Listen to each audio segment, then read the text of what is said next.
10년을 개처럼 일하며 시아버지 대소변을 받아냈습니다. 그런데 결혼 10주년이 되던 날, 제 손에 쥐어진 건 축하 꽃다발이 아니라 유전자 불일치라는 차가운 종이 한 장이었습니다. 남편 민석 씨는 비릿한 미소를 지으며 제 가슴팍에 조작된 서류 뭉치를 짓이기듯 던졌습니다. 이 더러운 년아! 10년 동안 내 집에서 남의 자식을 키우게 해! 네가 그러고도 사람이야?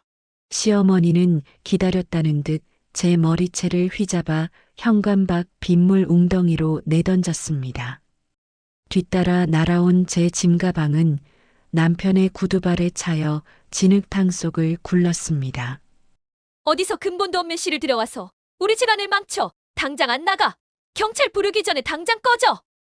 남편이 내연녀와 호텔에서 샴페인을 터뜨리던 그 시각, 저는 쏟아지는 장대비 속에서 두 사라들의 귀를 막고 길바닥에 주저앉았습니다. 시아버지만 깨어나시면 이 억울함이 풀릴까요? 아니요. 그때는 몰랐습니다. 그분이 깨어나는 순간 이 집안의 모든 가짜가 발가벗겨질 기적이 시작될 줄은요. 사연 시작 전 구독과 좋아요를 눌러주시면 여러분의 삶에도 기적 같은 반전이 찾아오실 겁니다. 고시원의 좁은 방, 천장에 맺힌 습기가 무게를 견디지 못하고 제 이마 위로 툭 떨어집니다. 차가운 물방울 하나에 정신이 번쩍 들 만큼 이곳의 정적은 서슬퍼런 칼날 같습니다. 서울 변두리, 이름조차 희미한 이 고시원 방 한 칸이 이제 저와 제 아들 민준이가 가진 세상의 전부입니다. 눅눅한 곰팡이 냄새가 코끝을 찌르고 복도 건너편에서는 누군가의 거친 기침 소리가 벽을 타고 넘어옵니다. 저는 식어 빠진 컵라면을 앞에 두고 제 품 안에서 곤히 잠든 민준이의 가느다란 숨소리에 귀를 기울였습니다. 불과 사흘 전만 해도 백합 향기가 진동하던 그 웅장한 저택의 안주인이었는데 인생이라는 것이 참으로 더덥고 시리더군요. 쫓겨나던 그날의 광경이 눈을 감아도 선명한 잔상으로 남았습니다. 비가 억수같이 쏟아지던 대문 앞, 민석 씨는 제가 아끼던 낡은 가죽 가방을 제 발치에 던지며 비릿하게 웃었습니다. 이딴 쓰레기 같은 가방이나 들고 꺼져! 네 수준엔 이게 딱이니까 다시는 이 근처에 얼씬도 하지 마! 네가 우리 아버지한테 했던 짓들 내가 다 법대로 처리할 거니까! 그는 몰랐을 겁니다. 그가 그토록 찾아 헤매던 시아버지의 비밀장부와 4년 전 그가 저지른 뺑소니 사고의 블랙박스 칩이 그 가방의 낡은 안감 속에 이중으로 숨겨져 있었다는 사실을요.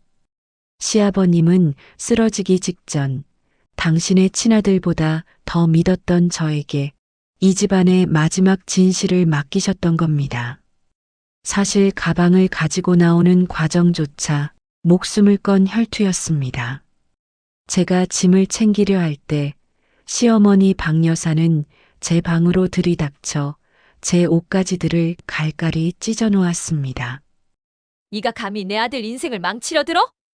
유전자 검사 결과 다 나왔어. 어디서 남의 씨를 들여와서 우리 집안을 모욕해? 시어머니의 날카로운 하이힐 소리가 방바닥을 울릴 때마다 제 심장도 함께 덜덜 떨렸습니다. 시어머니는 제가 들고 있던 낡은 가방을 뺏으려고 제 뺨을 사정없이 후려쳤습니다. 고개가 돌아가고 입술이 터져 피가 배어 나왔지만 저는 그 가방줄을 놓지 않았습니다. 이건 아버님이 제게 주신 거예요. 절대로 못 드려요. 제가 끝까지 버티자 시어머니는 가래침을 뱉으며 돌아섰습니다. 그래, 그까짓 꺼. 낡은 가죽 조각이나 들고 꺼져버려. 평생 거지처럼 살다가 죽으라고. 그때 제가 지켜낸 건 가죽 가방이 아니라 제 아들의 미래이자 시아버님의 마지막 자존심이었습니다.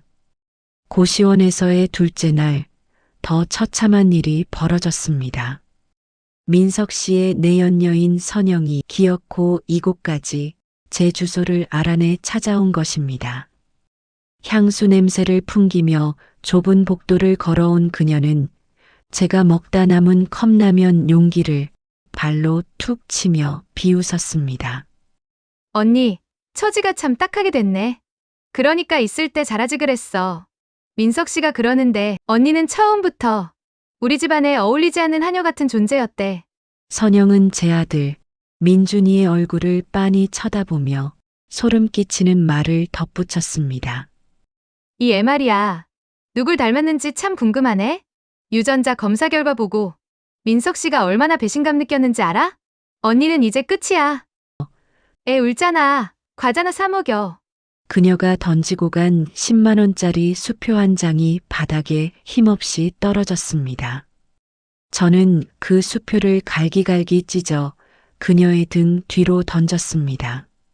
눈물은 나오지 않았습니다. 오직 차가운 분노만이 제 혈관을 타고 흘렀습니다. 선영이 떠나고 복도에 주저앉아 떨고 있을 때 옆방에 사는 폐지 줍는 할머니가 제게 따뜻한 믹스커피 한 잔을 내밀었습니다.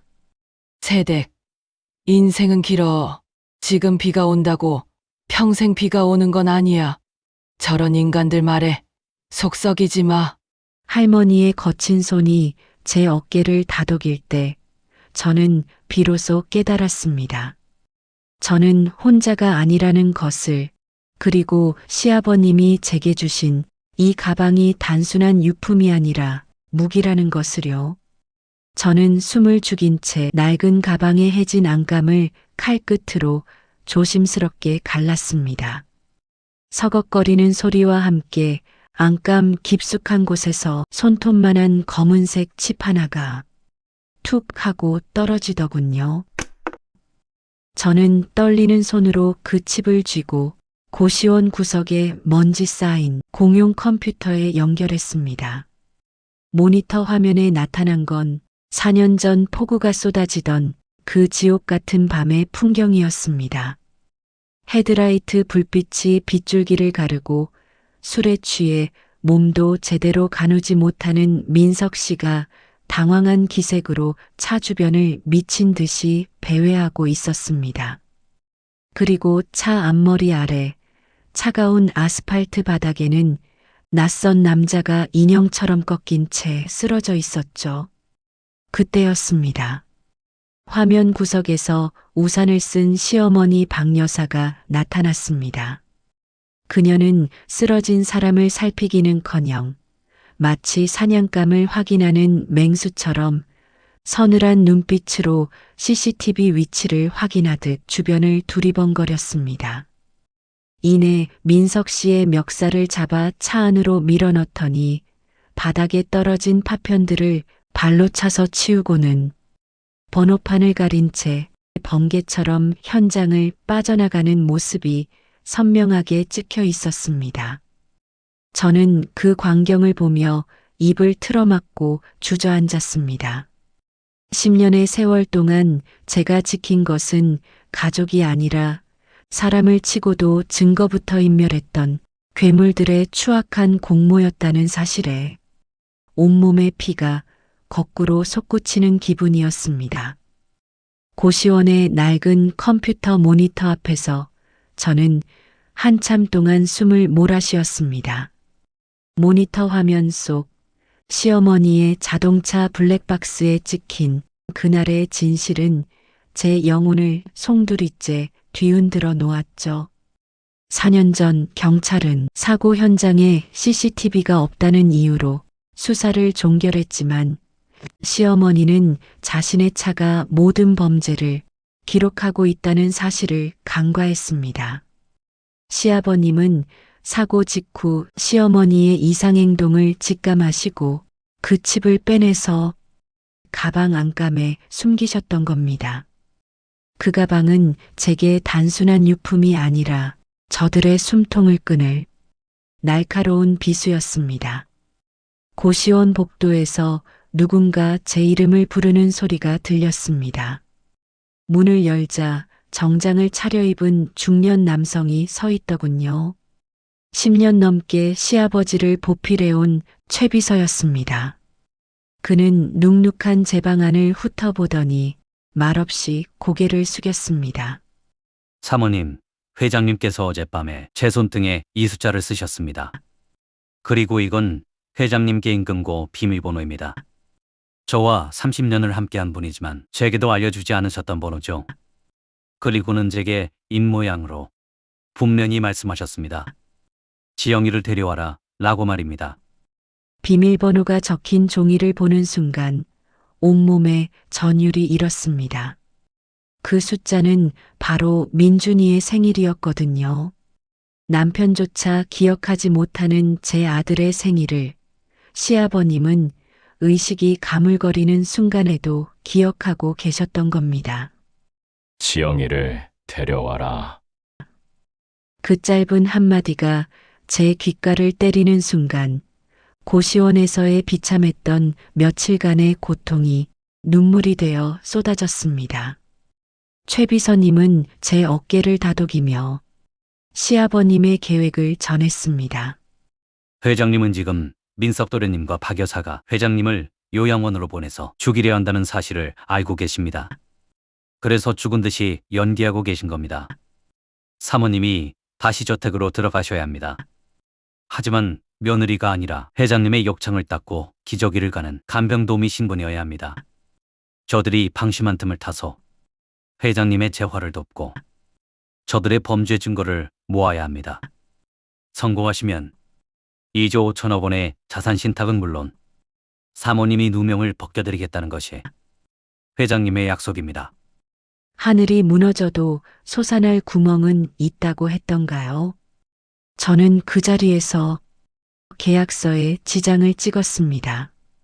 다시 그 지옥 같은 저택으로 돌아가는 길은 멀고도 험하겠지만 제 곁에는 깨어난 시아버님과 최 비서님 그리고 가방 속에 숨긴 블랙박스 칩이라는 든든한 아군이 있었습니다.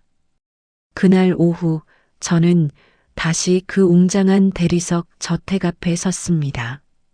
일주일 전 빗속에서 머리채를 잡힌 채 쫓겨났던 그 문 앞에 서자 다리가 후들거렸습니다. 하지만 저는 가슴속에 블랙박스 칩을 품고 당당히 초인종을 눌렀습니다. 문을 열고 나온 시어머니 박 여사는 제 몰골을 보더니 가증스러운 미소를 지으며 제 뺨을 만졌습니다. 어머, 지영아. 너 정말 대단하구나. 갈 곳이 없어서. 결국 이 집 하녀로 들어오겠다고? 그래, 최 비서가 간병인을 구한다기에 누군가 했더니 너였어. 좋아. 대신 명심해라. 넌 이제 이 집안 식구가 아니야. 하루 세 끼 밥값은 내 몸으로 때워야 할 거다. 회장님 방에서 한 발짝도 나오지 말고 똥오줌이나 치워. 아, 그리고 내 아들 민석이랑 선영이 눈앞에는 절대 나타나지 마. 재수 없으니까. 시어머니는 제 면전에 대고 침을 뱉듯 명령을 쏟아냈습니다. 남편 민석 씨는 거실 소파에서 내연녀 선영과 샴페인을 마시며 저를 구경거리 보듯 쳐다보더군요. 야, 박지영. 우리 아버지가 코마 상태라 똥오줌도 못 가리는 거 알지? 너만큼이 무겁고 험한 일 잘하는 하녀가 어디 있겠냐? 다른 사람 쓰면 집안 망신인데 네가 딱이지. 열심히 해봐. 혹시 알아? 너 하는 거 봐서 나중에 애새끼 밥값이라도 좀 챙겨줄지? 남편의 그 비열한 비웃음 소리를 들으며 저는 손톱이 살을 파고들 만큼 주먹을 꽉 쥐었습니다. 웃어둬라. 지금 마음껏 웃어둬. 너희들이 그토록 숨기고 싶어 하던 그날 밤의 블랙박스 영상이 지금 내 품 안에 있다는 걸 알면 내 놈들의 그 오만한 주둥이가 어떻게 뒤틀릴지 정말 기대되니까. 저는 아무 대꾸 없이 고개를 숙인 채 시아버님의 병실로 향했습니다. 닫힌 병실 문 너머로 시큼한 소독약 냄새가 진동했습니다. 2년 전 거실에서 쓰러진 이후 줄곧 이 방에 갇혀 계셨던 아버님. 저는 떨리는 손으로 아버님의 앙상한 손을 잡았습니다. 온기라고는 거의 느껴지지 않는 그 마른 손을 제 뺨에 갖다 대자 아버님은 저만이 알 수 있는 3번의 손가락 두드림으로 저를 맞이해 주셨습니다. 아버님, 저 왔어요. 지영이에요. 저들이 아버님을 포기하라고 했지만 저는 절대로 포기 안 해요. 아버님이 주신 그 가방 속에 뭐가 들어있는지 어젯밤 다 봤어요. 민석 씨가 저지른 짓, 어머니가 은폐한 짓, 제가 다 밝혀낼게요. 아버님은 그저 제 손만 꼭 잡고 계세요.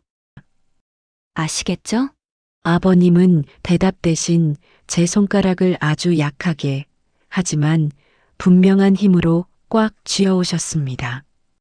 그것은 저와 아버님만이 공유하는 비밀스러운 전투 신호였습니다.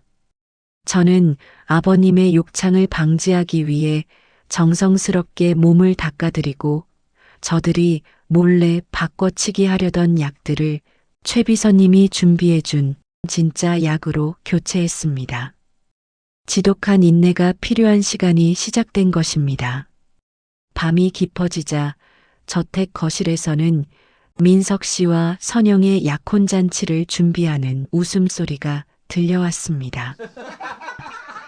벽 하나를 사이에 두고 누군가는 죽음을 기다리고 누군가는 그 죽음 위에 성을 쌓으려 축배를 드는 이 기괴한 풍경. 저는 어둠 속에서 가방 안감에 숨겨둔 블랙박스 칩을 다시 한번 확인했습니다.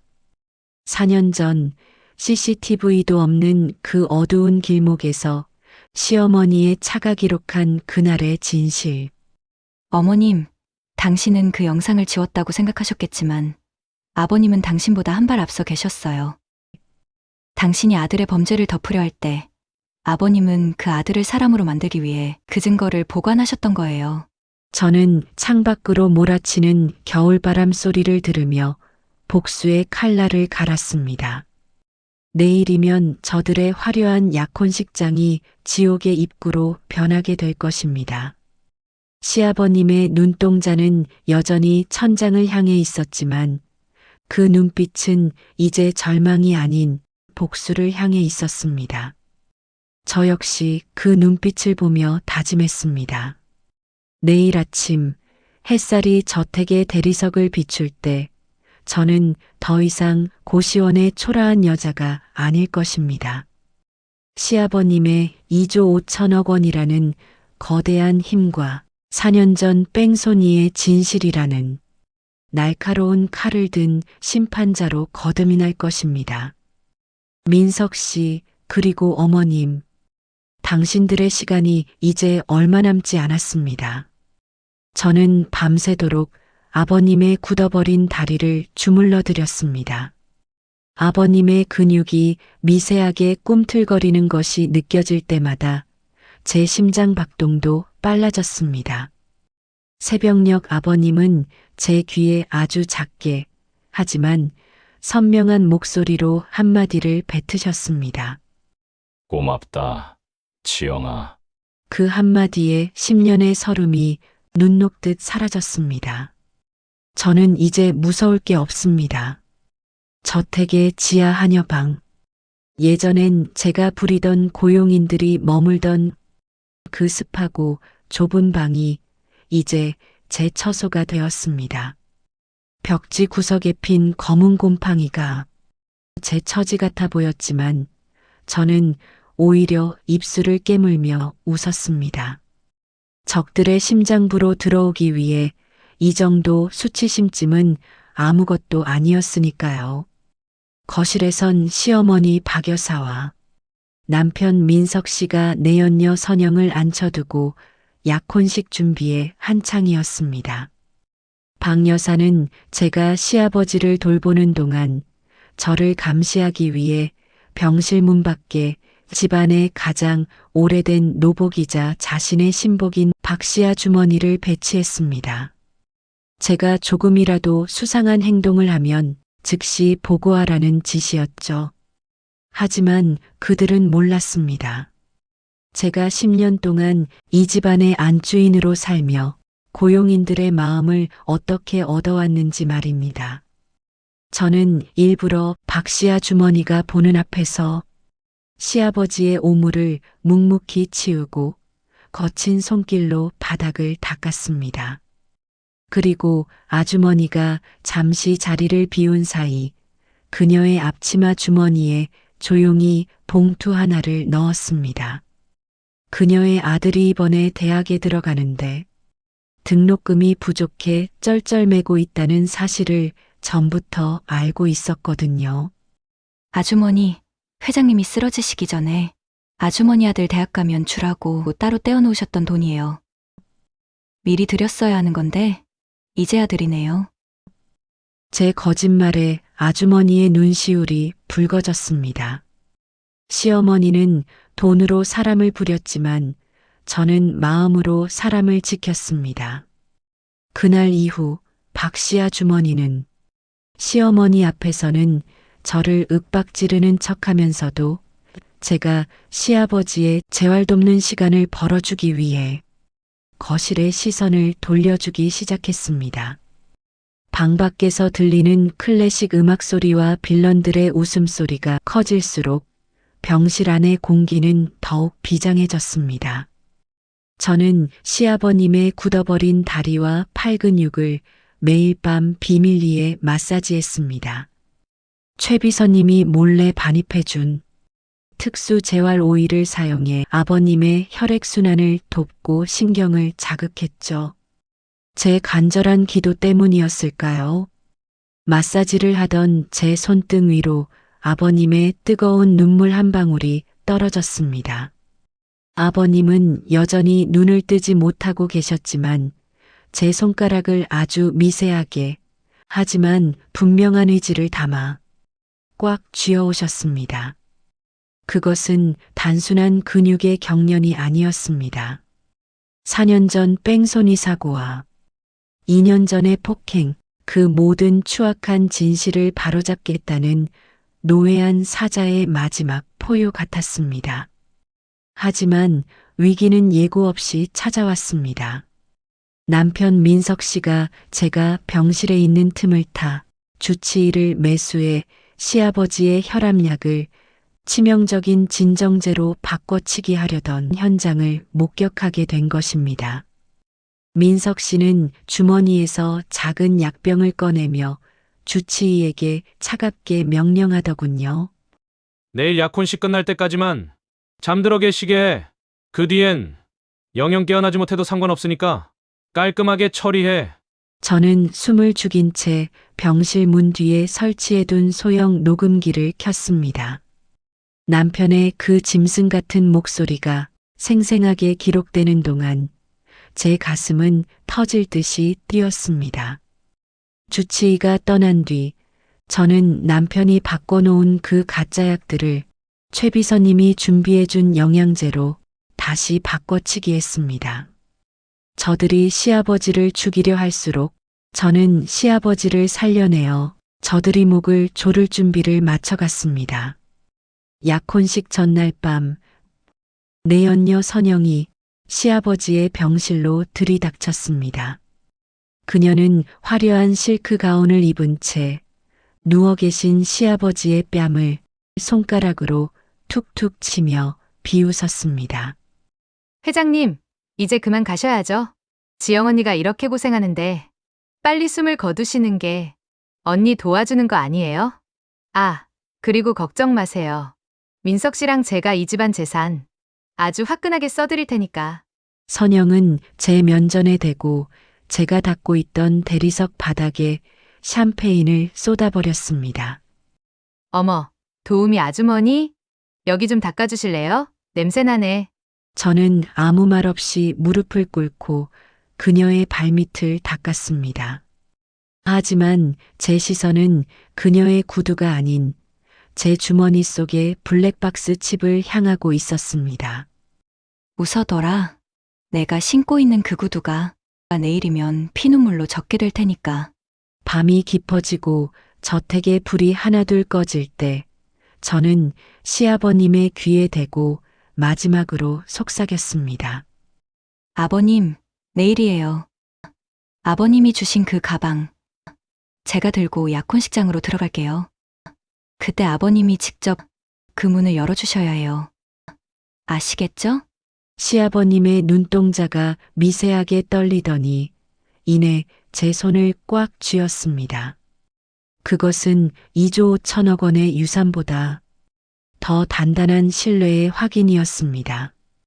저는 창밖으로 몰아치는 겨울바람 소리를 들으며 저택 복도에 감도는 폭풍 전야의 정적을 느꼈습니다. 내일이면 저들의 추악한 잔치가 시작될 것입니다. 그리고 그 잔치가 절정에 달하는 순간 저는 4년 전 뺑소니의 진실과 깨어난 시아버지라는 거대한 파도로 그들을 쓸어버릴 것입니다. 고시원의 눅눅한 방에서 맹세했던 그 복수가 이제 단 몇 시간 뒤면 현실이 됩니다. 저는 시아버님의 차가운 발을 제 가슴에 품고 체온을 나누며 생애 가장 길고도 짧은 밤을 보냈습니다. 운명의 약혼식 날 아침이 밝았습니다. 저택은 이른 새벽부터 출장 뷔페 업체와 화훼 장식가들로 북새통을 이뤘습니다.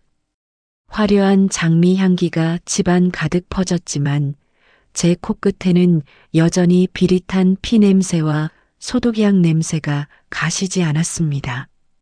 저는 시아버님의 병실로 향했습니다. 하지만 병실 앞을 가로막은 건 민석 씨와 건장한 사내들이었습니다.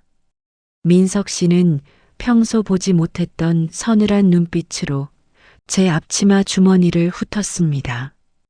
너 어제부터 자꾸 아버지 방 주변 맴돌면서 수상한 짓 하더라? 박씨 아주머니한테 돈 찔러준 것도 다 알아냈어. 네가 감히 내 집에서 첩보영화라도 찍는 줄 알아? 당장 그 가방 내놔. 네가 고시원에서 들고 온 그 낡은 가죽 가방 말이야. 심장이 덜컥 내려앉았습니다. 민석 씨는 제가 가방 안감에 무언가 숨겼다는 것을 눈치챈 모양이었습니다. 사내들이 제 방을 뒤엎기 시작했고 잠시 후 제 낡은 가방이 민석 씨의 손에 들려 나왔습니다. 민석 씨는 칼로 가방의 가죽을 무참히 찢어발겼습니다. 어딨어? 아버지가 너한테 맡긴 장부랑 칩 어딨냐고. 민석 씨의 포효에 거실은 순식간에 아수라장이 되었습니다. 시어머니 박 여사까지 가세해 제 머리채를 휘잡았습니다. 인연이 감히 우리 아들 앞길을 막으려 들어. 당장 말하네? 그 칩 어디 숨겼어? 하지만 그들은 몰랐습니다. 제가 이미 그 칩을 가방 안감이 아니라 시아버님의 베개 뒤에 깊숙이 숨겨두었다는 사실을요.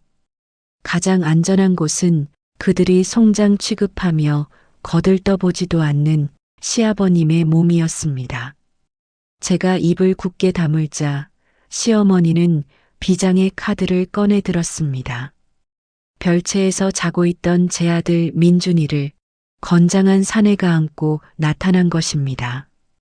자다 깨서 우는 아이의 목소리가 거실을 울리자 제 심장은 갈갈이 찢기는 것 같았습니다. 지영아, 네 자존심이 중요하니, 이 아이의 목숨이 중요하니, 네가 끝까지 입을 안 열면 이 아이는 오늘로 이 세상 사람이 아닐 거다. 섬에 있는 고아원으로 보내버리든 아니면 더 험한 곳에 던져버리든 내 마음이야. 자, 선택해. 집 어딨어? 그것은 인간의 탈을 쓰고 할 수 있는 짓이 아니었습니다.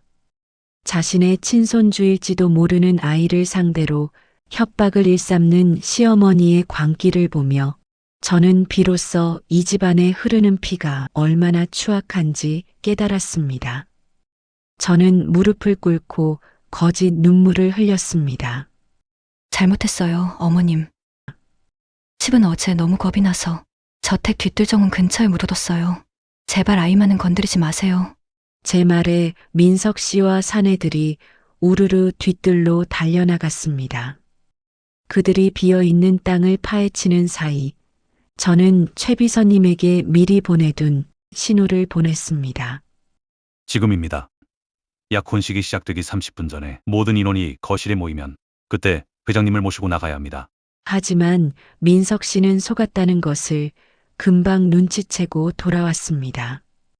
그는 분노에 차 제뺨을 사정없이 내리쳤고 저는 입안이 터져 피를 흘리며 지하 창고로 던져졌습니다. 철문이 쾅 닫히는 소리와 함께 암흑이 찾아왔습니다. 위층에서는 벌써 약혼식의 서막을 알리는 화려한 오케스트라 연주가 들려오기 시작하더군요. 이대로 무너질 순 없어. 아버님과 약속했단 말이야. 저는 창고 구석에 있던 무거운 쇠지렛대를 집어들었습니다.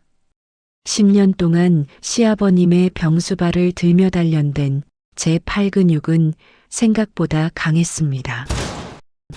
문고리를 부수는 소리가 음악 소리에 묻혔고 저는 마침내 창고를 탈출해 시아버님의 병실로 달려갔습니다. 병실 안에는 최 비서님이 이미 시아버님을 휠체어에 모시고 기다리고 있었습니다. 아버님은 정장 차림으로 눈을 부릅뜬 채 저를 바라보셨습니다. 지영아, 가자. 저가짜들의 잔치를 끝낼 시간이다. 아버님의 몸에서 꺼낸 블랙박스 칩이 제 손바닥 위에서 차갑게 빛났습니다. 4년 전 뺑소니 사고, 시어머니의 은폐, 남편의 살인 공모, 이 칩 하나에 담긴 진실이 이제 2조 5천억 원의 권력보다 더 큰 힘을 발휘할 순간이 온 것입니다. 약혼식장의 화려한 문이 닫히고 사회자의 목소리가 들려왔습니다. 오늘 이 자리는 최민석 상무님의 약혼과 더불어 우리 기업의 승계권을 공식화하는 자리입니다. 사람들의 박수 소리가 터져 나올 때 저는 시아버님의 휠체어를 밀며 식장 뒷문에 섰습니다. 제 옷은 찢어지고 얼굴은 피떡이 된 채였지만 제 눈빛만큼은 그 어느 때보다 형용했습니다. 민석 씨가 선영의 손을 잡고 단상에 올라 가장 거만한 미소를 지을 때 저는 휠체어 바퀴를 힘껏 밀었습니다. 잠깐! 제 외침이 마이크를 타고 식장 가득 울려 퍼졌습니다. 사람들의 시선이 일제히 뒤를 향했고 그곳에는 죽은 줄로만 알았던 혹은 식물인간으로 박제된 줄 알았던 시아버님이 휠체어에서 천천히 아주 천천히 스스로의 힘으로 일어나고 계셨습니다. 민석 씨의 얼굴이 흑빛으로 변하고 시어머니가 들고 있던 샴페인 잔을 바닥에 떨어뜨려 산산조각이 났습니다. 정적이 흐르는 식장 안에서 시아버님은 저를 보며 고개를 끄덕이셨습니다. 저는 제품 속에서 블랙박스 칩을 꺼내 대형 스크린에 연결했습니다. 자, 이제 여러분이 그토록 보고 싶어 하던 이 집안의 진짜 얼굴을 보여드리죠. 화면 가득 4년 전 비 오던 밤의 블랙박스 영상이 재생되기 시작했습니다. 민석 씨의 비명과 시어머니의 경악이 터져나오는 가운데 저의 복수가 비로소 첫 발을 내디뎠습니다. 이제 전세는 완전히 역전되었습니다. 약혼식장의 대형 스크린 위로 4년 전 그 지옥 같은 밤의 영상이 흐르기 시작했습니다. 쏟아지는 장대비 속에서 사람을 치고 당황해서 날뛰던 민석 씨의 일그러진 얼굴, 그리고 차갑게 현장을 정리하며 아들을 차 안으로 밀어넣던 시어머니 박 여사의 모습이 고화질로 생중계되었습니다. 화려한 샹들리에 아래서 샴페인을 즐기던 하객들의 안색은 순식간에 흑빛으로 변했고 축복의 속삭임은 경악과 혐오의 비명으로 바뀌었습니다. 하지만 민석 씨는 오히려 광기 어린 눈으로 저를 노려보며 단상 마이크를 움켜쥐었습니다. 그래. 저건 내가 실수한 거라고 치자. 하지만 박지영, 너도 부정한 여자잖아. 내 애도 아닌 놈을 데려와서 우리 집안 핏줄인 척 속인 네 죄가 더 커. 여러분 속지 마세요. 저 여자는 남의 씨를 받아서 우리 집안 재산을 노리는 사기꾼입니다. 민석 씨의 그 뻔뻔한 외침에 장내는 다시 한번 요동쳤습니다. 그럼 저 애는 누구 자식이야? 정말 며느리가 외도를 한 건가? 하객들 사이에서 의심의 목소리가 터져 나왔죠. 바로 그 순간 휠체어에서 스스로 일어난 시아버님이 민석 씨의 뺨을 사정없이 후려치셨습니다. 이 못난 놈아, 네가 사람이냐? 네가 3년 전 비뇨기과에서 영구 무정자증 판정을 받았을 때 네 자존심이 무너질까봐 그 진단서를 가로채 불태운 게 바로 나다. 네가 평생 자식을 낳지 못하는 불임이라는 사실을 알면 내가 스스로 목숨을 끊으려 들까봐 이 애비가 네 처인 지영이에게 무릎을 꿇고 애원했던 거야. 식장 안은 찬물을 끼얹은 듯 정적이 내려앉았습니다. 시아버님은 눈물을 흘리며 심장 깊숙이 감춰온 그 잔인하고도 비극적인 비밀을 하객들 앞에서 하나씩 꺼내 놓으셨습니다. 아들의 치부를 가려주기 위해 며느리의 영혼을 깎아먹어야 했던 노회한 회장의 고백은 그 어떤 통곡보다 비통했습니다. 민석이 네 놈의 무정자증 때문에 이 집안의 대가 끊길 위기였다. 나는 지영이에게 제안했지.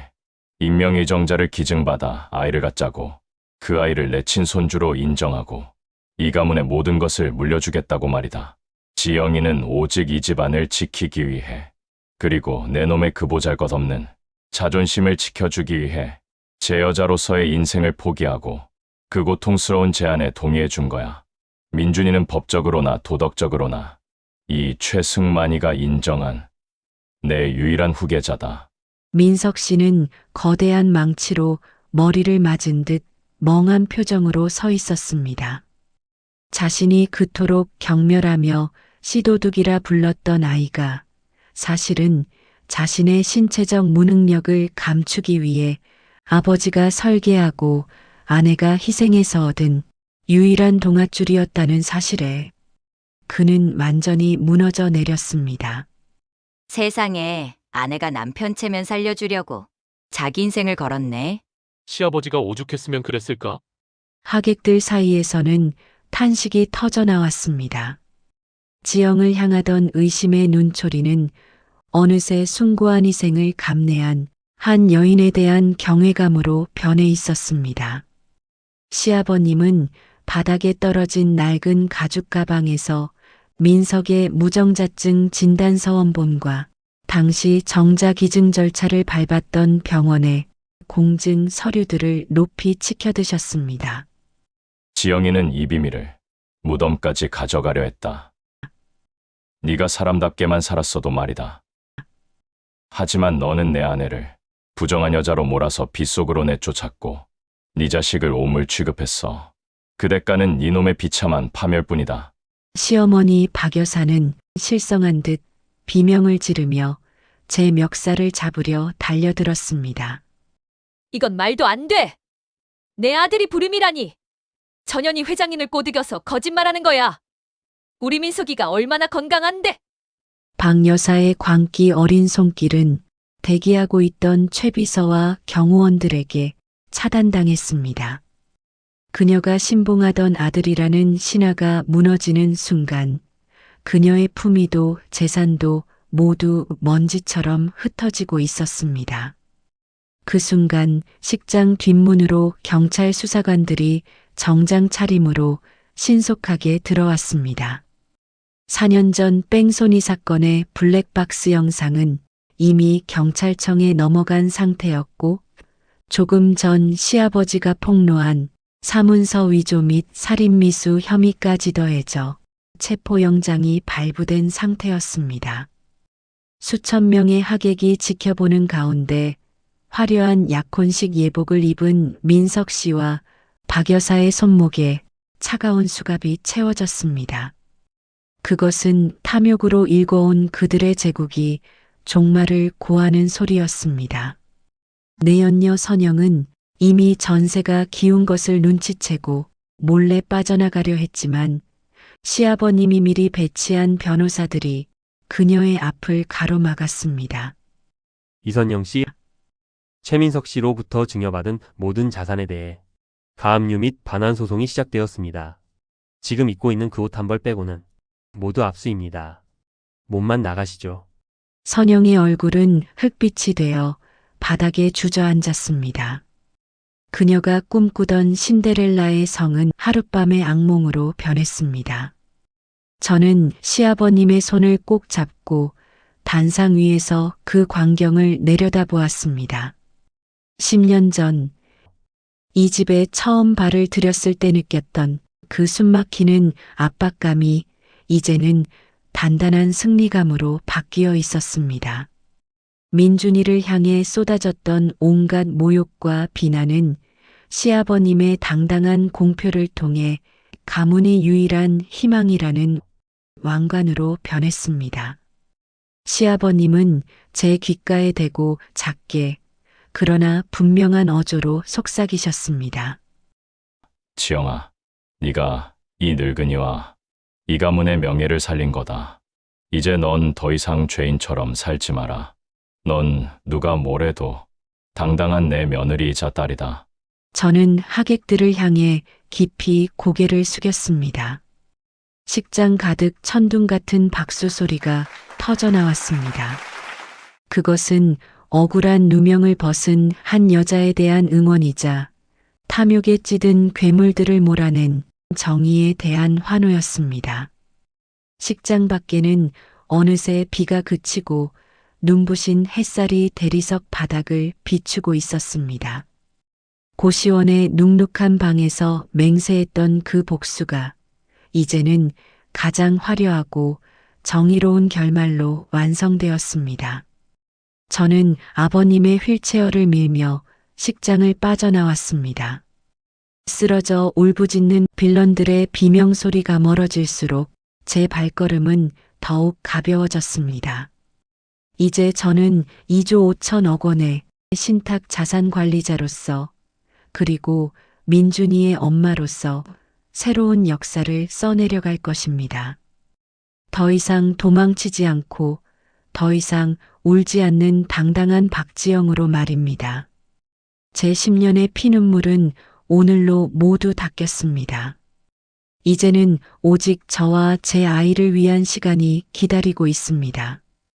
약혼식장이 아수라장이 되고 민석 씨와 시어머니 박 여사가 수사관들에게 끌려나간 뒤 저택에는 기묘하고도 무거운 정적이 감돌았습니다.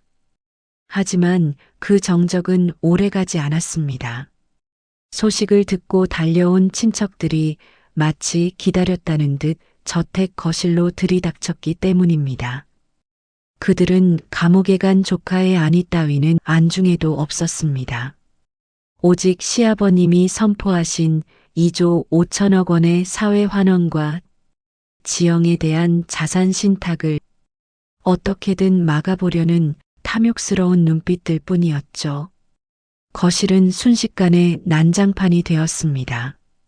평소에는 얼굴 한번 비추지 않던 친척들이 저마다 목소리를 높이며 시아버님을 애워쌌습니다. 어떤 이는 시아버님의 건강 상태를 문제 삼으며 금치산자 신청을 하겠다고 으름장을 놓았고 어떤 이는 제가 시아버님을 가스라이팅해서 재산을 가로채려 한다며 저를 향해 원색적인 비난을 쏟아냈습니다. 박지영, 네가 뭔데 우리 집안 재산을 가로채? 비 한 방울 섞이지 않은 남이 자식을 데리고 들어와서 회장님 눈을 속인 거 모를 줄 알아? 당장 그 신탁 서류 내놔. 이건 법적으로 무효야. 원색적인 비난과 고함이 제 고막을 찢는 듯 했지만 저는 시아버님의 휠체어 옆을 지키며 흔들림 없이 그들을 응시했습니다. 시아버님은 차가운 미소를 지으며 낡은 가죽 가방에서 서류 한 뭉치를 꺼내 테이블 위로 거칠게 내던지셨습니다.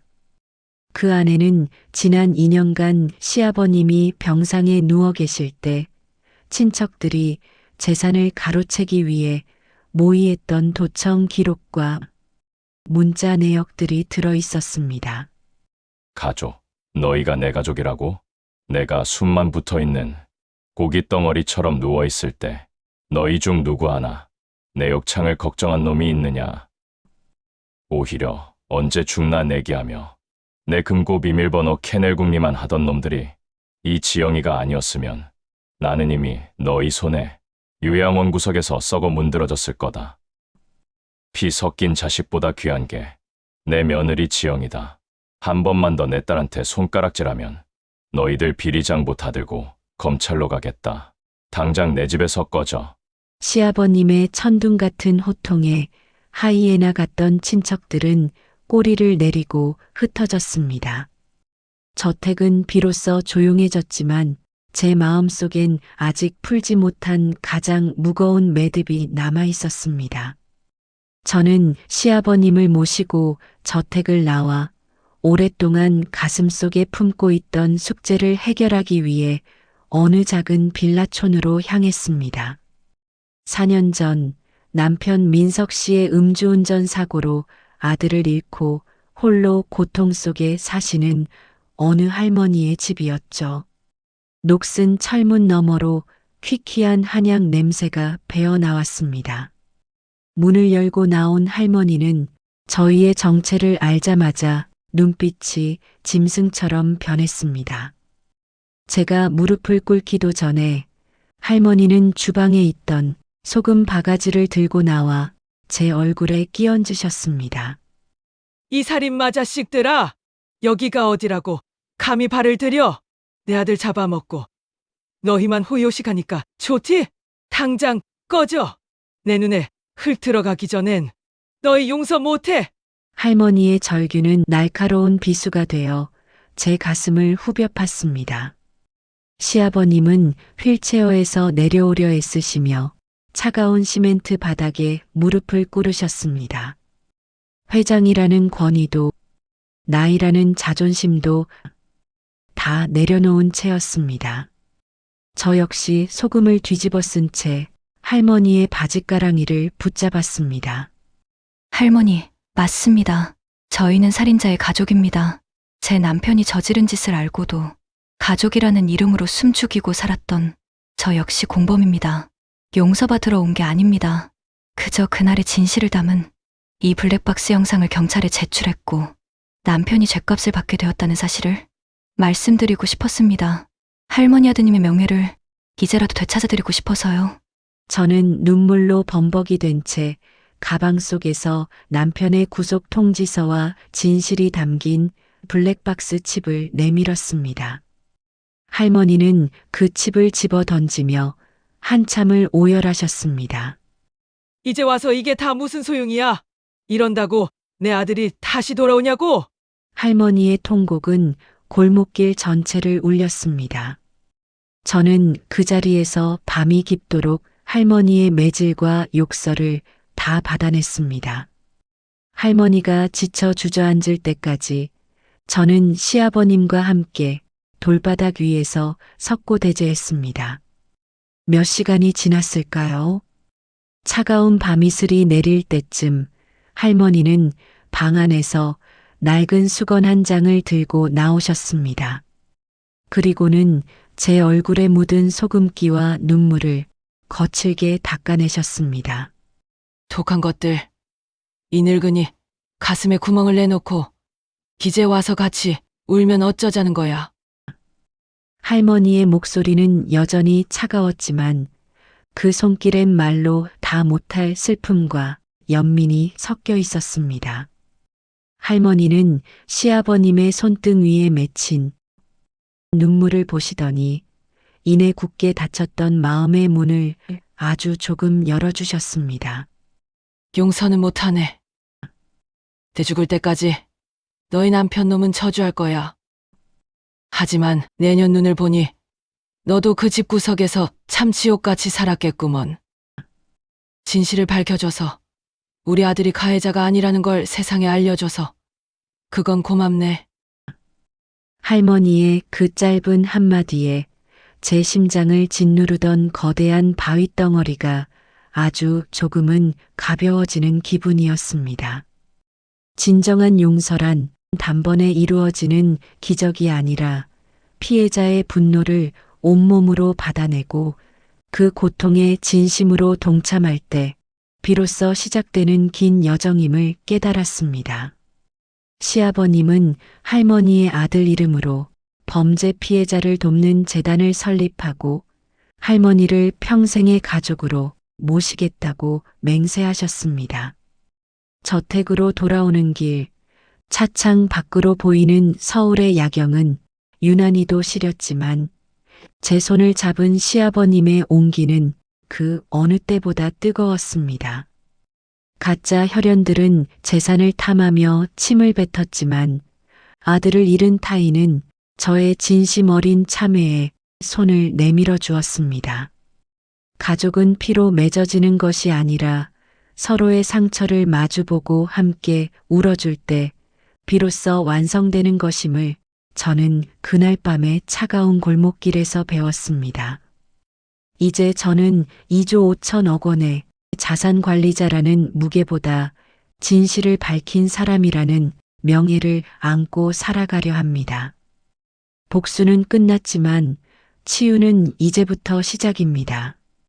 저택의 화려한 조명 뒤에 가려졌던 진정한 가족의 의미를 찾으며 저는 그렇게 10년 만에 처음으로 깊은 단잠을 준비했습니다.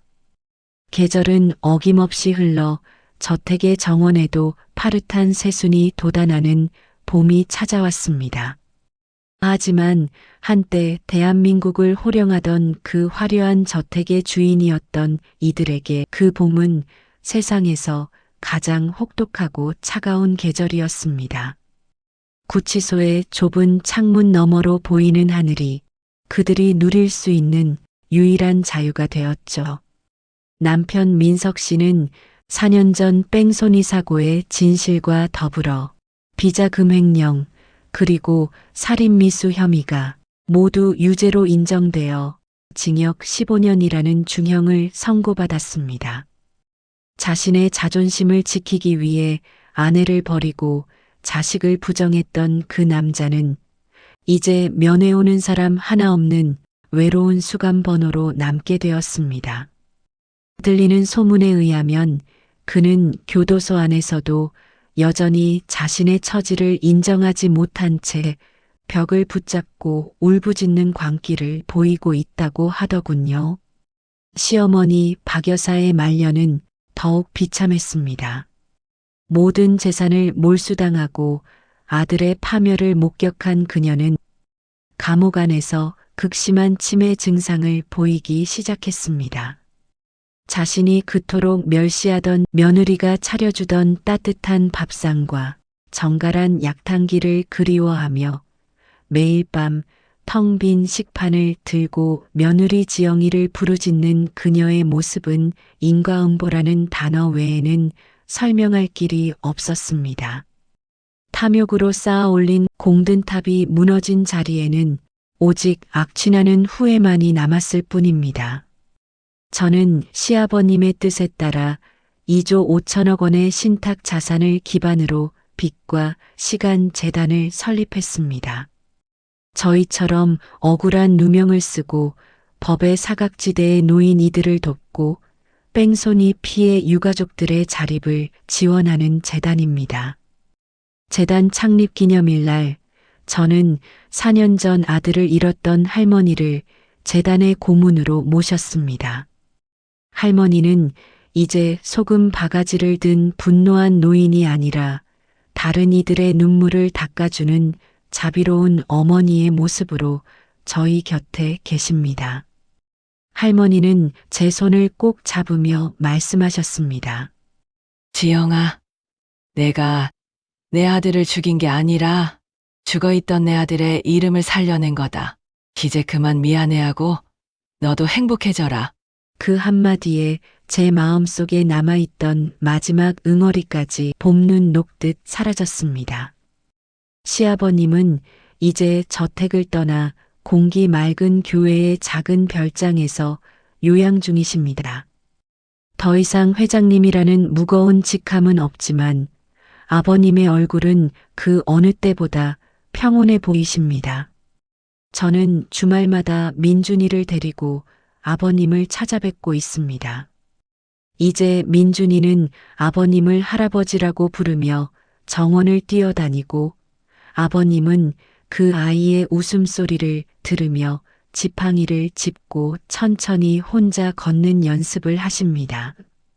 어느 날 저녁, 노을이 지는 정원에 앉아 아버님과 차를 마시던 중이었습니다. 아버님은 제게 낡은 사진첩 하나를 건네주셨습니다. 그 안에는 제가 이 집에 처음 시집 오던 날 수줍게 웃고 있던 제 사진과 아버님이 몰래 찍어두신 민준이의 아기 때 모습들이 가득했습니다. 지영아, 사람들은 흔히 피가 섞여야 가족이라고 말한다. 하지만 나는 지난 10년 동안 너를 보며 깨달았다. 진짜 가족은 피를 나누는 게 아니라 서로의 고통을 나누고 그 시간을 함께 견뎌내는 사람들이라는 것을 말이다. 너는 내 아들보다 더 깊이 내 영혼을 어루만져 주었고 나는 내 덕분에 인간으로서 다시 일어설 수 있었다. 고맙다. 아버님의 그 한마디는 제 10년의 피눈물을 닦아주는 완벽한 보상이었습니다. 저는 아버님의 어깨에 머리를 기대고 조용히 눈물을 흘렸습니다. 그것은 슬픔의 눈물이 아니라 드디어 안식처를 찾은 영혼의 안도감이었습니다. 우리는 서로의 상처를 마주보며 함께 울었고 그 눈물로 서로를 치유했습니다. 세상은 저를 이조원의 상속녀라고 부르며 시기하지만 제가 얻은 진짜 유산은 통장의 잔고가 아니라 나를 믿어주는 단 한 사람의 진심과 지켜내야 할 소중한 아이였습니다. 이제 저는 더 이상 빗속에서 쫓겨나 가방을 발로 차이던 연약한 여자가 아닙니다. 저는 누군가의 눈물을 닦아주고 누군가의 억울함을 대변하는 단단한 나무로 성장했습니다. 저택의 화려한 조명은 꺼졌지만 제 삶에는 그보다 훨씬 밝고 따뜻한 햇살이 매일 아침 찾아옵니다. 민준이가 정원에서 나비를 쫓으며 해맑게 웃습니다. 그 아이의 뒤를 든든하게 지켜주시는 시아버님의 뒷모습을 보며 저는 비로소 깨닫습니다. 기적은 하늘에서 뚝 떨어지는 것이 아니라 끝까지 포기하지 않고 진실을 지키려 했던 평범한 사람들의 인내가 만들어낸 선물이라는 것을요. 비보다 진한 건 함께 보낸 시간이다. 아버님이 늘 하시던 이 말씀을 가슴에 새기며 저는 오늘 하루도 당당하게 제 삶의 길을 걸어갑니다. 복수는 끝났고 이제는 사랑과 용서 그리고 새로운 희망의 역사를 써내려갈 차례입니다.